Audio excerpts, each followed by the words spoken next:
సీత, సీత! రాగ్రాని రా. ఈవిడి గారు మనందరి కళ్ళు కప్పి వీడి తల్లికి వైద్యం చేయిస్తోంది.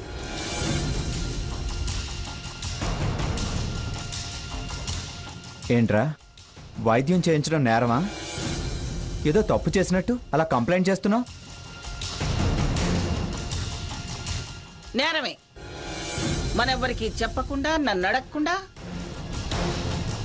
నా శత్రువుకు వైద్యం చేయించడం నేరం కాదా?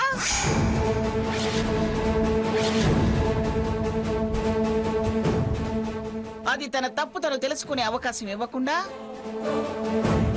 పశ్చాత్తాపడే అవకాశం రానివ్వకుండా చేయడం ఖచ్చితంగా నేరమే.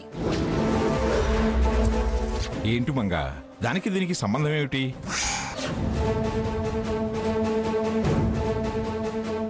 నేరమే, ఖచ్చితంగా నేరమే అని ఒత్తెత్తి పలుకుతావేమిటి?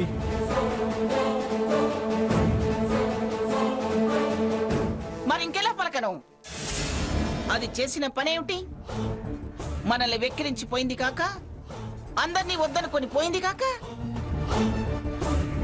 కనీసం ఇలాంటి ఇబ్బంది వచ్చినప్పుడైనా నా వాళ్ళని నేనే కాదనుకుని వచ్చాను, ఇలా ఒంటరిదాన్ని అయిపోయాను, ఇబ్బంది పడాల్సి వచ్చిందని కనీసం ఆలోచించనివ్వకుండా మీరంతా వత్తాసు పలికితే దానికి ఎప్పుడు తెలుస్తుంది?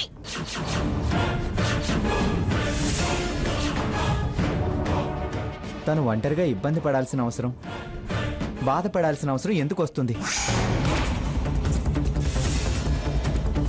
నేను లేనా? నా భార్య లేదా?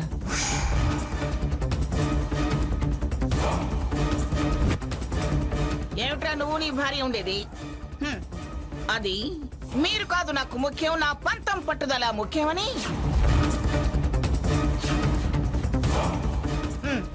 మిమ్మల్ని నా దగ్గర వదిలేసి వెళ్ళింది.